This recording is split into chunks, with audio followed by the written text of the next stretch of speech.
You're listening to Making a Living Show. I'm Robi Levy. Who are you and what do you make for a living? Hello, everyone. I'm Linsay Rousseau. I am an actor, voiceover actor, host, content creator.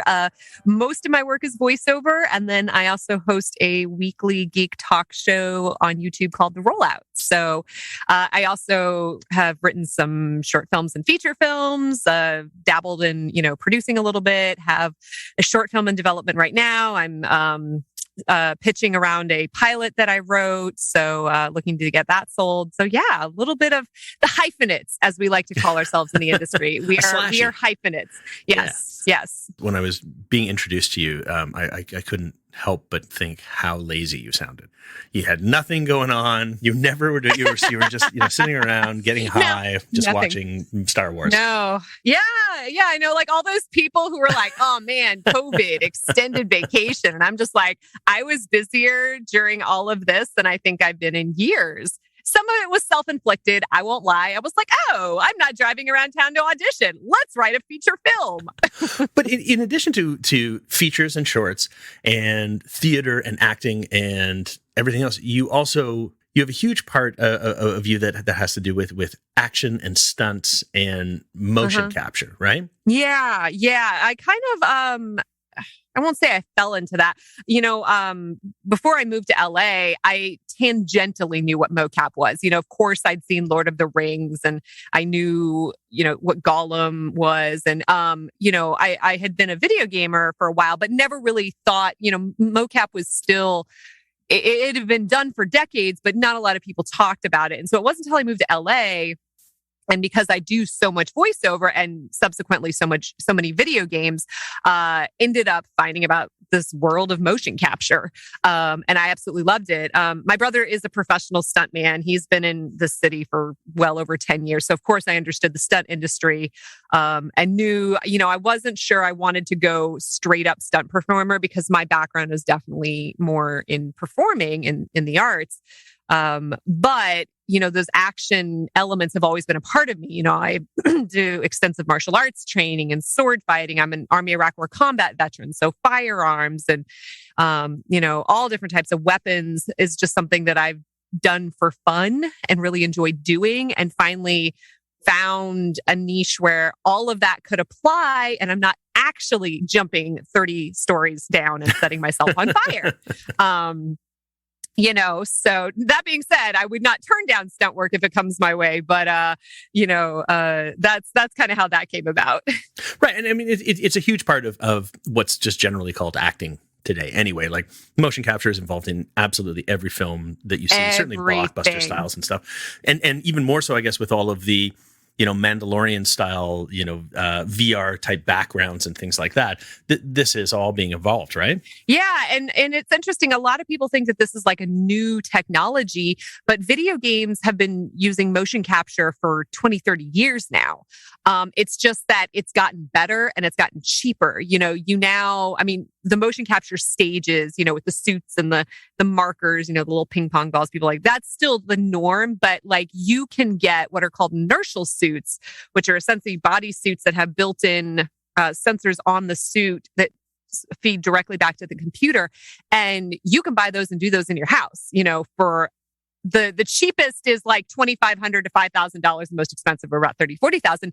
But, I've talked to indie game developers who are like, yeah, I just bought one of those suits so I could previs in my house. And I was like, so, it's gotten a lot more accessible to people. And here in LA, we've got, so many motion capture stages from the very top tier, like Sony, PlayStation, all the way down to kind of indie mocap houses that just rent out to different game companies. And obviously up in Canada, there's some real big stages up there, with Ubisoft being up there, and a couple other big game companies. And then of course you have the stories of Avatar with James Cameron creating an entire motion capture, village and underwater motion capture. So it's insane to see where the technology has gone. I want to look all the way back for a second here because I want to figure out exactly how you got to where you got. Me too. Weird, because you're somebody who you even put me to shame. I've been a musician. I've been, a TV producer, a writer, a director, and all this. And most people think I've gone through a lot of different iterations. But where does yours start? You started as a kid in theater? I'm assuming in school. Is that how you got your start? Yeah, I was that theater music geek. I started on the piano when I was 5, was singing as soon as I could open my mouth. I think I did my first stage performance. It was a variety show for Bob McGrath, who was one of the original hosts of Sesame Street. He came to the town where I was living on Cape Cod and held open auditions. And the dance studio I was at the time, we had open auditions, and I did this rendition of It's a Hard Knock Life. I was super little. And then, and was lucky I was at schools that had really good theater and music departments. So, I started doing stage productions at a very young age, and then was a competitive musician. I was flute and piccolo and symphony and orchestra, and did all state band and all state choir and all those competitions, and went to music and theater camps every year.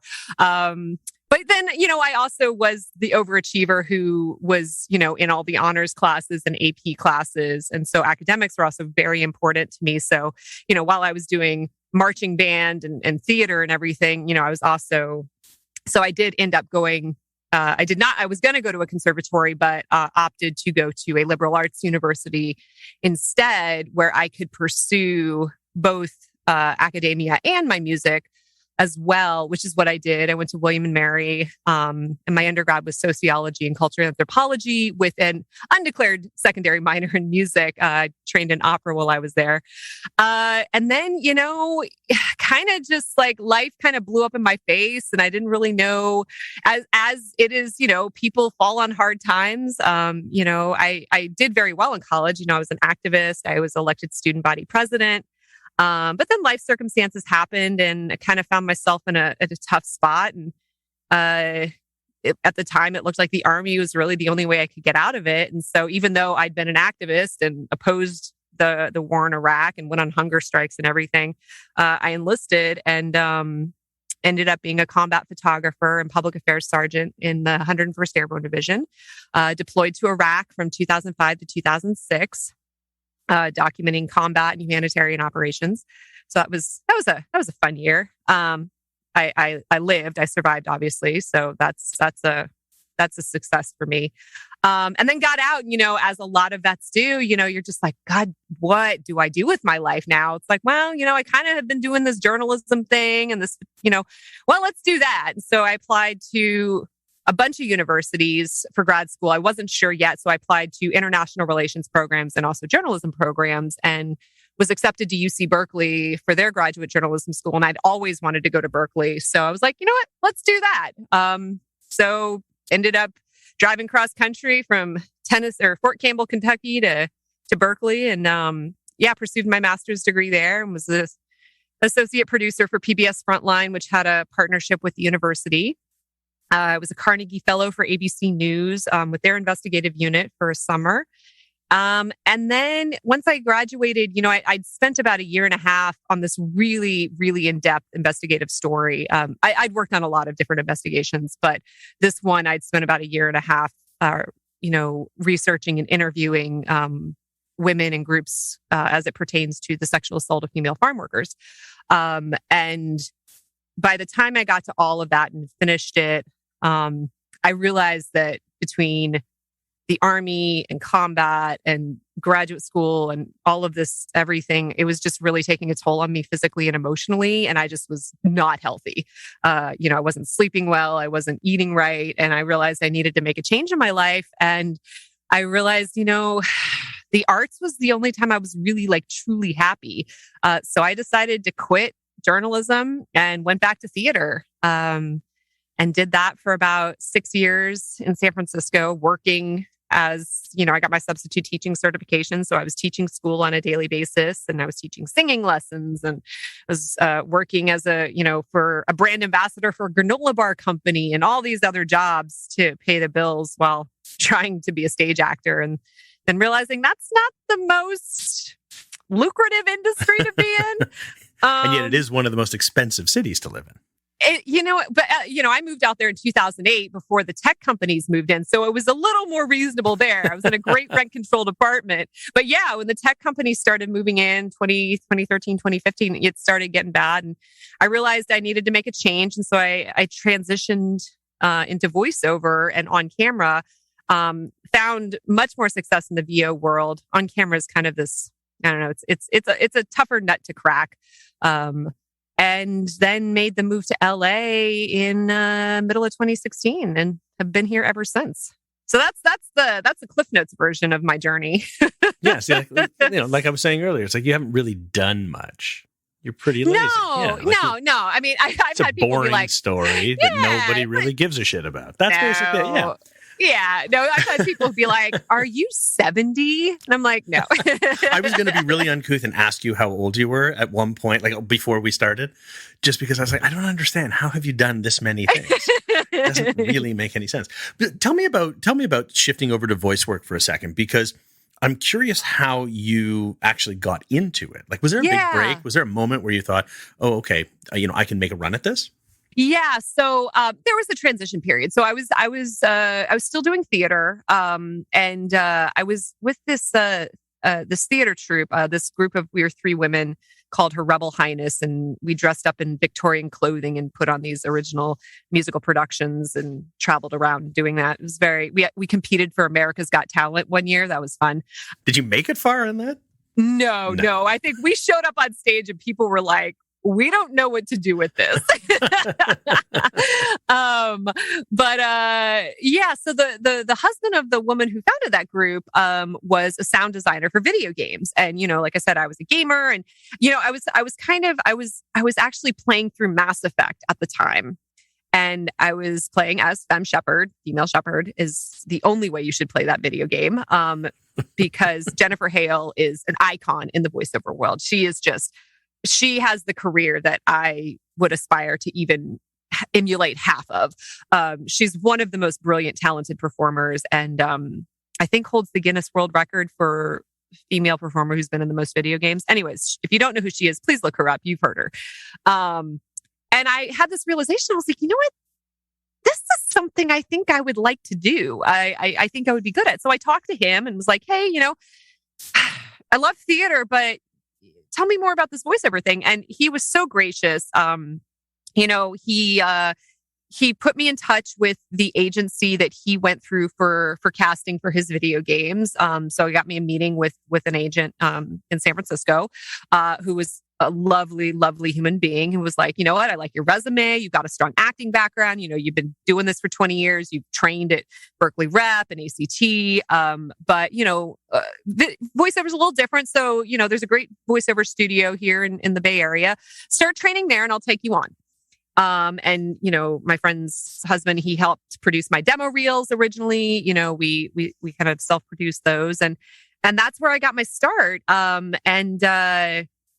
Was still doing theater, and so they were a boutique agency. So they also took me on for on-camera work as well. But I definitely noticed I was having more success with VO. And then it got to the point where theater was starting to conflict with VO and on-camera work. And I finally had to make the decision, you know what? I think theater's going to have to take a back seat for now. And so I started doing that in probably like 2013, I guess. Started really doing voiceover, fully committed, with a few on-camera jobs here and there. And then it just kind of snowballed from there. Lots and lots of training, so much training. I was at this school for like 3 years or so, and then I actually started commuting down to LA every weekend for 6 months before I moved down here, taking classes down here, workshops, getting to know people. And then finally decided, you know what, I think it's time to make the move.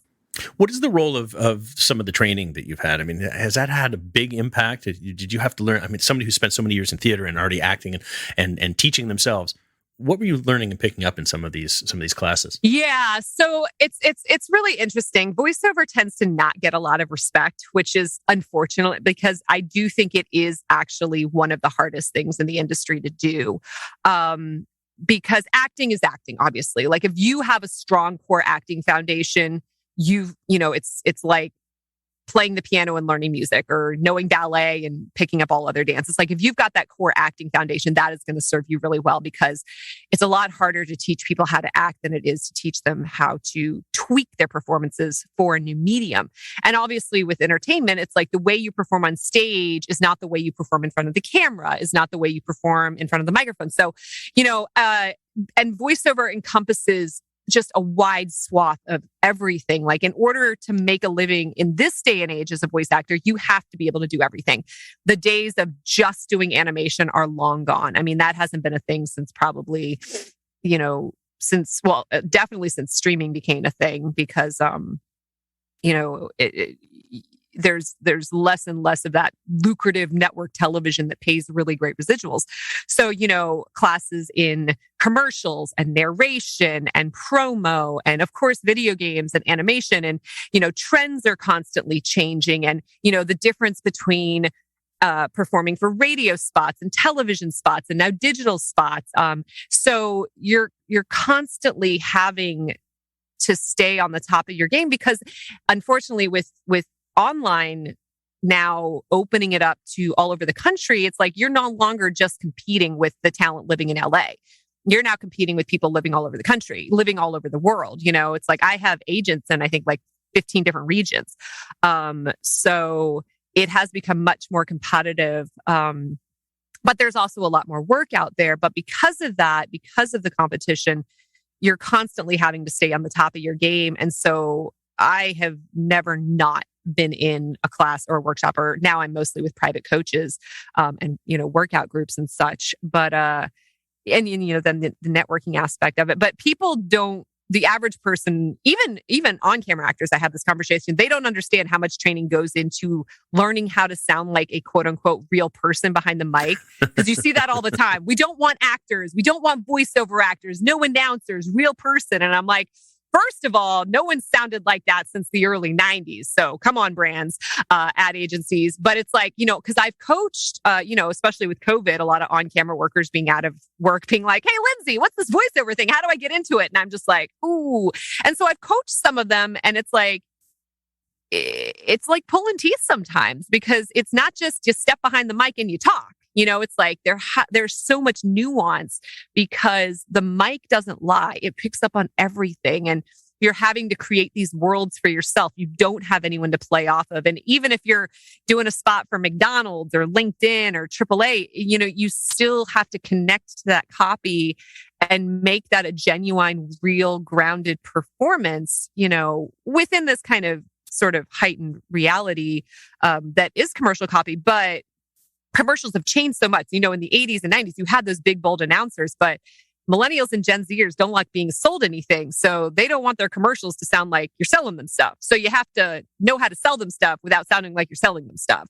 And then, of course, you get into the fun stuff, which is, video games and animation, which is the hardest thing in the industry to break into. I'm still trying to figure out this animation game. And, I have friends who've never done animation video games in their life, and they make way more money than I do, because, commercials are where the money is. Promo is where the money is. So why do video games sort of occupy this high level? Well, it's interesting, because video games don't pay as much as people think they do, unless, of course, you're the celebrity. And unfortunately, video games and animation have been doing this. This has been the trend over the past 10 years, is like, now it's celebrities getting the really good big roles. It's no longer, most of us rank and file voice actors, we're the utility players, we're the support characters, all the miscellaneous background voices and NPCs and such.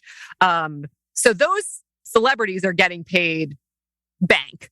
And even some of the top tier voice actors who've been at this who got into the industry 20, 30 years ago, like Jen Hales, definitely Laura Bailey, are making a lot more than I am, but still within that SAG, the union scale. But there's no residuals for video games. So, it is a very, and that's where the disconnect is, in that video games now can bring in more money than a feature film. The video game industry far outstrips Hollywood at this point. I mean, I think Marvel's the only thing that can that still outperforms video games, but it's a multi-billion-dollar industry. But as we've seen in the news a lot with, a lot of the lawsuits, it's like, well, that doesn't trickle down to your coders and your programmers and your animators who are having to crunch and then same with the voice actors. Like we get paid scale, which is great. But we're not making millions of dollars. Is it just it's just literally by session? That's it? Yep. In terms of the animation, in terms of the video games and things like that, you're doing single sessions or you're doing let's say 5 or 6 you're getting. Yeah, it depends on the game. Sometimes it's a single session. I've had games where I'm working on a game right now. I think I've already done 7 sessions for them, but the game doesn't come out for another year or 2. Yeah. How long is a session? 2 to 4 hours. 2 to 4 hours. And you've got 7 sessions on this, and then that's it. You're literally being paid for your time at scale, which is good. Right? That's what your union fights for. That's what that's what they've set up for you and stuff. But unlike TV land or film land, specifically commercial land, where you get 13 weeks of residual pay every time they cycle. Well, there's nothing in place for that. No, there's nothing. We get now because of the video game strike. So here in LA, we did have a video game strike a couple years ago. And one of the things, unfortunately, residuals did not happen. We tried. We do get bonuses now for multiple sessions. If we do multiple sessions for a game, we get a bonus. It's not a huge amount of money. But this is actually the same debate we're having in the world of streaming, and that streaming had no residuals. So there now is kind of a new streaming contract in place. Netflix has kind of been leading the way on that, where now you get an upfront 50% residual buyout, which hypothetically is more than you would make, but if you were just getting regular residuals. But the reality is it still doesn't compare to network television, which is ironic considering network television is kind of dying. Yeah, the viewership's way down. My co-stars on NCIS and SEAL Team have paid me far more than any voiceover job I've done because I continue to get residual checks for that, even though no one will remember me from being on those shows. And they'll remember me as starring in Transformers. And it's nope, my one word line on SEAL Team paid me a lot more than that because it was network television. And then it gets syndicated and then it gets sold overseas. And, but it's a really changing industry. And unfortunately, early on, the powers that be they underestimated what was going to happen with streaming. They really did. Now celebs are getting big upfront deals when it comes to streaming. They're getting multi-million-dollar paychecks upfront. And this was the same thing with the Yahtzee, which just almost had a strike. It's the same thing. It's we're getting our lowest pay from the streaming services and they're making the most money. So it's a really interesting time right now. Yeah. Interesting is a good way to put it. Yeah. Fucked up is another way to put it. But, I mean, the thing is television's become completely a legacy industry, right? I mean, it's something that has been, it was limited unto itself. It seemed limitless, I guess, when there was nothing else available. But the reality is when you look at what can be done with streaming, with any of the social media platforms and all of the different iterations thereof, there's an endless amount of content and platform and iteration out there. And the truth is television is now just one really honestly antiquated one. Well, and they don't have the budgets either. I mean, there was an article about this recently talking about, you've got on the CW, you have all the Arrowverse, the DC shows on the CW, Supergirl, Batwoman, and then on now HBO Max, you have Titans and Doom Patrol, who are also DC properties. And you look at the production value between Titans and Doom Patrol and, Batwoman, and it's it is night and day. So it's why would I watch these shows when these are far superior? And streaming is just pumped in twice the amount of money. Plus they record everything all at once, whereas network television is still recording, each one episode a week. They're recording ongoing as opposed to recording all at once and dropping, so your people are now starting to see, just the production, and with Disney Plus, it's people have gotten used to seeing the big screen on the small screen. I mean, The Mandalorian changed everything and was oh, we can do this with television? Well, how is, I don't know, CSI supposed to compare with that, or whatever? Well, they got Mark Harmon. I mean, come on. Not anymore. No. He beats Mark Hamill. Mark Harmon over Mark Hamill. I have a feeling you're going to have some very interesting comments to that phrase. So, as somebody who is, to put it mildly, very motivated and very creative, all of this creativity, all of this output. Yeah. I mean, regardless of a paycheck, what does it do for you? Because there's lots of easier ways to make a paycheck. Oh, and like I said, I gave up essentially 2-3 careers to come back to this life. You know, it's like I have a master's degree in journalism from, I would say, the number one journalism school in America. Columbia might argue that. You know, I was very successful in undergrad. There was a lot of routes I could have taken in life. You know, I almost went the lawyer route. I almost went the human rights. You know, there's a lot of different things I could have done. Hell, I could have stayed in the Army. I mean, I was medically discharged, so that wouldn't have been an option. But you're absolutely right. You know, I could have, with my background, could have easily, maybe not easily, but I could have definitely pursued other venues. But like I said, you know, I had this aha moment when I was finishing up this project, which was my master's thesis, which ended up being produced for the Center for Investigative Reporting and was later turned into a PBS Frontline documentary. And it was just like I said, it was taking its toll on my mental health and my regular health. And journalism's not that stable of a career environment either. Mm-hmm. You know, and I did think about like, oh, maybe I should go to law school, and was just like, no, I'm not putting my. Yeah, well, I mean, I was looking at like human rights law, but right. You know, so I would have been hugely in debt with, you know, very little paycheck. But you would have slept well at night. Yeah, I would have slept well. But for me, I realized that, you know, with dealing with mental health issues and, you know, having been in therapy for many, many years, I am very cognizant of how important mental and physical health is and well-being, and that I could not keep going down the path that I was going. Something needed to change.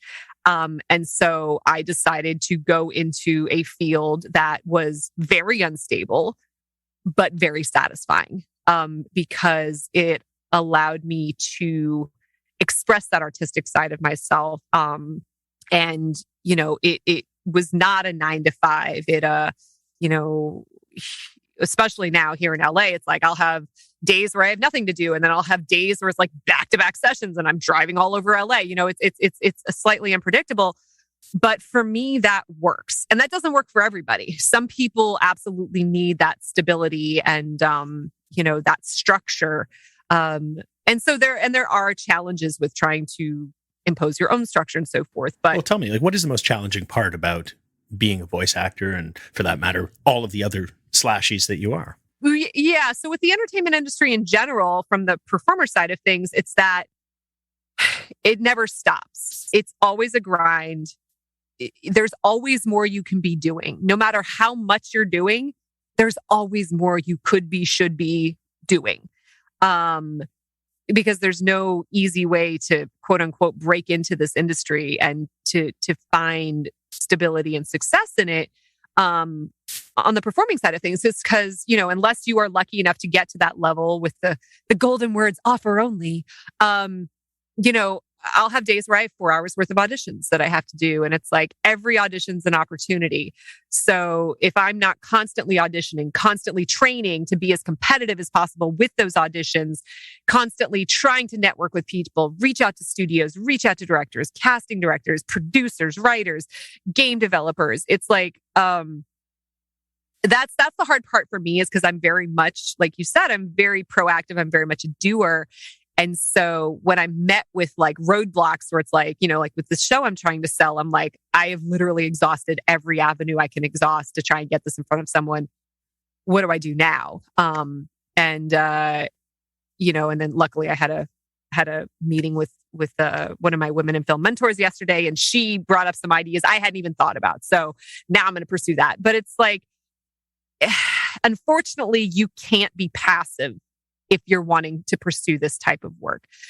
You can't just sit around waiting for your agent to send you auditions. If you even have an agent. I mean, I know people who make a living doing this and don't have agents. You know, the onus is very much on you to procure your own work, or to at least be as competitive as possible when the work does come to you either through agents or direct connections or whatever. Yeah. Well, tell me about networking. I mean, you said you spent a lot of your time reaching out, but how are you reaching out? I mean, it's been COVID, it's been lockdown. Yeah. Even on a normal time, it's not like you just have access to people, even if there isn't a pandemic. How do you do it? How do you find these people? You know what? If you've got suggestions, I'm open. Well, there's stalking. That's it. That's all and I got. And you know what? Again, this is another one. I know people that do this so differently. I have friends who are all about social media. They're constantly reaching out to people on Twitter, things like that. For me, I've done a bit of reaching out on LinkedIn and had some success doing that. Reaching out to different producers and things. The hard thing about this industry, especially being an actor, is like people, there's a lot of times this belief that people only contact you in LA if you want something from them. So it is very hard to navigate and develop genuine friendships and relationships, because there is always kind of that, oh, I'm reaching out to this director. Well, you must want a job or something. It's like, no, I actually am really interested in how you got to where you are and what you did. Could you just tell me? But there are those, you hear those stories of actors who reach out and were like, I'm the next lead in this Marvel film. You should cast me and blah, blah, blah. And it's like, no. Because people crave human interaction. They crave human connection. And it is that fine line of trying to connect with people and knowing that this industry is built on relationships, but also doing it in a way that is genuine and not gross and not self-centered. Is that hard for a lot of actors? I mean, I don't mean to paint you into a corner here or other actors I know, but like a lot of them are considered self-centered, right? I mean, that's kind of the gist. And there's a reason for it, because a lot of them are. And I only say this because I have friends who are directors and casting directors who have told me stories of like talent who email them literally every week. Like, hey, I'm here. Hey, cast me, blah, blah, blah. And they're like, I finally had to block them, or, had to block an actor on social media for constantly messaging them. I have heard that people have gotten a little stocky and followed people on social media and figured out what bars they're at and showing up at those bars. And that side of the industry is actually very hard for me, because I am not the type of person that likes to ask people for anything. I was raised to work hard and do my job and do everything I can to be the best that I can. But, you do finally realize, especially in this city in LA, that at the end of the day, so much of people's success is based on relationships and not talent. It's based on who you know, not your skill. So, kind of the side of that is like, well, surround yourself with good people and try and make your own content, which is not easy because everything costs money. And then maybe someone will see that and want to hire you. And, but it's the long game. Like, I think they say the average person who moves to LA burns out in 2 years, and it takes about 10 years to get to a point where you're kind of finally established, or at least able to pay your bills. I was lucky. I was able to finally, and I worked a lot of side jobs. I was broke for a very long time and was working 4 or 5 jobs. Was finally able to quit all those side jobs 3 years ago, 2-3 years ago, which was terrifying, but also liberating at the same time, to be like, oh, I'm paying my bills, doing what I love. This is great. But you can't expect success overnight. You can't. And you just have to stay in there. It's the long game. And I just plan to outlast everyone. That's my goal. What does success look like for you? At the end of the day, what's the ultimate goal? Honestly, to pay my bills. I think that is the baseline of success in this industry. To be able to say, I am able to make a living as a performer. Without side jobs, I'm not saying like, oh, okay, if you're writing on the side or doing production work or something like that, I'm meaning like, my granola bar company and all of that. That to me is the baseline of success. If that's where I stay with my career and I just, for the next 30, 40 years, just make a living, I'm okay with that. Now, would it be nice to like book that role and all of a sudden your name kind of pops up and people know who you are? That's the icing on the cake. Because there's a part of them that wants that. But I will say, if you're coming to this city to become a star, good luck, because it is 0.001% of people that happens to, especially in voiceover. It's like, again, nowadays, the big roles are going to on-camera celebrities. They're now even going to social media influencers. But, where that could be 1 or 2 days of recording, like I said, I've got this one game I just keep getting called back in for because they need more NPCs. And it's like, cool, I'm just going to be hustling. If I'm a utility player, great. I come in, I do my job, I go home and play with swords. But yeah, yes, everybody would love to be known for something. And of course, that's something you constantly strive for. But I think if you have realistic expectations, it's like, you know what? I enjoy the work that I'm doing and I'm able to make a living doing it. That's not a bad gig. Yeah. Especially with VO, it's like, oh, I get to kind of maybe be in my pajamas and record in my booth right now. And, I just did a 1-hour session that's going to pay me enough for the next 6 months of rent. Awesome. So I got to ask, give me your best in a world. I need that. Your best in a world. In a world, we come to a place where humans have found themselves at war with machines. Who will persevere? Tonight. I love it. That was excellent. We can get into a whole conversation about the amount of work for men compared to women in this industry. But well, there's a whole movie about it, right? I believe it's called In a World. Yeah, trailer voices are still 99% males. So. In a world. Yeah, exactly. In a world. And that is one guy. That is he is the known guy for all of those things. Yeah. Well, yeah. Then there's a lot of companies that have their spokes voice. Well, yeah. So promo work, which is something I continue to train in extensively because it can be one of the most lucrative parts of the voiceover industry, especially if we're talking network television. Again, the landscape has changed. There's not as much promo we don't see really promo on streaming and stuff like that. But like those people that are like, tonight on NCS, a woman chased from her childhood home, blah, blah, blah. Like those promo voices, that's a full-time gig, first of all. And it can be one of the best paying jobs in this industry because you are getting paid for every one of those spots. You're getting residuals on every one of those spots. So a lot of people strive for that. It's one of the smallest parts of the industry. It's very difficult to break in because you have a lot of the same people just get rotated around the different networks to do the different things. But I was able to do a bit of promo work for the Lifetime Network for a while, which was a lot of fun. But you're kind of on call for that too, because it's like, hey, we need you at 9 p.m. tonight to record all the bumpers for The Tonight Show. Or, the people that do promo full time, like they can't take vacations. Now they own really nice houses, but it's hard for them to take a vacation. Well, Linsay, where can people find out a little bit more about you? Yeah, you can find me. You can check out my website, linsayrousseau.com, no D, French spelling, not Italian. You can find me on social media, Twitter, Instagram at Linsay Rousseau, Facebook as well. Like I said, I host a weekly geek talk show called The Rollout on YouTube. So you can find me there. We drop new episodes every Friday at noon Pacific. And I occasionally pop up on friends' Twitch streams. I stream with the Charismatic Voice once a month on her D&D stream, and have a new podcast in the works right now for Lawful Stupid RPG, new D&D Dragonlance podcast. But and feel free if you have questions or anything, reach out to me. I'm pretty quick at responding to like Twitter messages and Instagram messages if I see them. Then my social media guys like, Linsay, you have a message, you need to answer this. And I'm like, okay, thank you. Well, thank you so much for being on the show and sharing how you make a living. Yeah, this was great. So much fun. Thank you for having me. Subscribe to Making a Living Show on Apple, Google, Spotify, Stitcher, and pretty much anywhere else you get your podcasts.